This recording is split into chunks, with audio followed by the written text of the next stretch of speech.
क्या आप भी सोचते हैं कि आपके हालात आपके नियंत्रण के बाहर हैं, आपके काबू में नहीं है?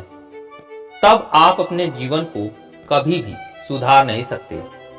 तो आपकी हालत भी इस कहानी के ऊंट के जैसी है, जो आजाद होने के बावजूद भी खुद को गुलाम ही मानता था। तो आइए सुनते हैं ऊंट और व्यापारी की कहानी और जानते हैं हमारे जीवन में मानसिकता का कितना महत्व है। नमस्कार दोस्तों, तो चलिए शुरू करते हैं। एक बार एक व्यापारी अपने 4 ऊंटों के साथ व्यापार करने जा रहा था। चलते चलते जब रात हुई तब वह एक सराय पर आकर रुका। सराय में जाने से पहले वह अपने ऊंटों को एक पेड़ से बांधने लगा। 3 ऊंट बांधने के बाद उसने देखा कि चौथे ऊंट को बांधने के लिए उसने जो रस्सी रखी थी वह कहीं रास्ते में गिर गई है। अंधेरा बढ़ रहा था, व्यापारी के पास और कोई रस्सी भी नहीं थी। उसने आसपास देखा कि शायद उसे कोई दूसरी रस्सी मिल जाए, लेकिन बहुत ढूंढने के बाद भी उसे कोई रस्सी नहीं मिली। ऊंट को बांधना भी जरूरी था, नहीं तो ऊंट रात में कहीं भी जा सकता था। थक हार कर और परेशान होकर व्यापारी वहीं बैठ गया। तभी वहां सराय का मालिक आया और सराय के मालिक ने व्यापारी से पूछा, क्या हुआ श्रीमान, आप यहाँ क्यों बैठ गए? हम कब से आपका इंतजार कर रहे हैं। सराय के मालिक ने व्यापारी से पूछा। व्यापारी ने सराय के मालिक को अपनी समस्या बताई।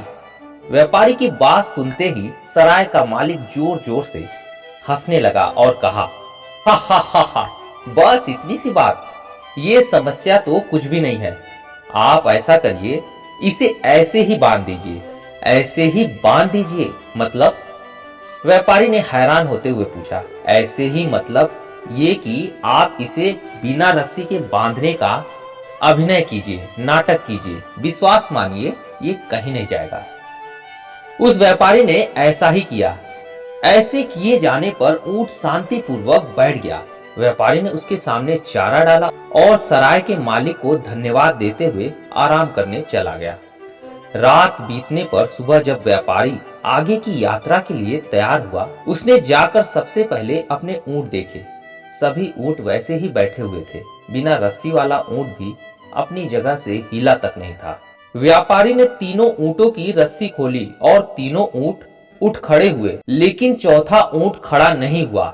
व्यापारी ने उसे उठाने का बहुत प्रयास किया, लेकिन ऊंट खड़ा नहीं हुआ। व्यापारी ने उसे मारने के लिए एक डंडा उठाया। तभी वहां से सराय का मालिक गुजरा।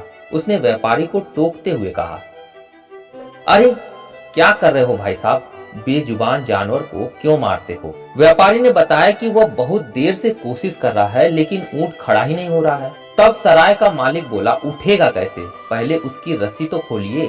रस्सी? कौन सी रस्सी? अरे वही रस्सी जिससे आपने इसे रात को बांधा था। लेकिन रात को तो हमने इसे बस बांधने का नाटक किया था। बस वही नाटक आपको फिर से करना है। यह सुनकर व्यापारी ने वैसा ही किया जैसा सराय के मालिक ने कहा। व्यापारी हैरान था। सिर्फ नाटक करने से ही ऊंट ने कैसे मान लिया कि वह बंधन में है और उसे अभी आजाद किया गया है? उसने सराय के मालिक से इसका कारण पूछा। तब सराय के मालिक ने इसका कारण बताया। इसका कारण है ऊंट की मानसिकता। एक इंसान या जानवर जैसी मानसिकता बना लेता है, उसे अपने हालात वैसे ही नजर आते हैं। जब आपने इसे बांधने का नाटक किया, तब इसने अपनी मानसिकता बना ली कि मैं बंध चुका हूं, इसलिए सुबह आपके उठाने पर भी यह नहीं उठा। तब भी इसकी मानसिकता यही थी कि मैं बंधा हुआ हूं और कहीं नहीं जा सकता। जब आपने इसे खोलने का नाटक किया तो यह उठ खड़ा हुआ। व्यापारी को आज मानसिकता की ताकत समझ में आ गई थी। उसने सराय के मालिक का एक बार फिर से धन्यवाद किया और अपनी राह चल पड़ा। दोस्तों, यह कहानी सिर्फ ऊंट की ही नहीं बल्कि हम सबकी है, जो यह मानसिकता बना लेते हैं कि हम जीवन में कुछ नहीं कर सकते। हमारे पास बहुत से गुण हैं, परंतु हम अपनी नकारात्मक मानसिकता के शिकार होकर अपने हालातों को बद से बदतर बना लेते हैं। और हम सबके अंदर वो सारे गुण मौजूद हैं जो हमारे जीवन को बेहतर बना सकते हैं। हम किसी के गुलाम नहीं हैं, परंतु फिर भी आप यह स्वीकार कर लेते हैं तो आप अपनी जिंदगी के मालिक नहीं रह जाते हैं। यदि आप सुखी जीवन जीना चाहते हैं तो अपनी मानसिकता को बदलिए, अपने हालातों को बदलिए और जीवन को एक अलग नजरिए से देखिए। तब आप पाएंगे कि आपके आसपास का माहौल बदल गया है। आप सफलता की ऊंचाइयों को छू रहे हैं। एक प्रसिद्ध अभिनेत्री श्रीदेवी ने भी कहा था, आप जो भी महसूस करते हैं वह आपके चेहरे पर झलकता है। इसलिए हमेशा खुश रहें और सकारात्मक रहें। ऊंट और व्यापारी की कहानी आपको कैसी लगी दोस्तों? अपने विचार कमेंट में जरूर लिखिएगा। उम्मीद है कहानी आप लोग को पसंद आई हो। पसंद आई हो तो लाइक और सब्सक्राइब जरूर कीजिएगा। मिलते हैं अगली कहानी में, तब तक के लिए धन्यवाद।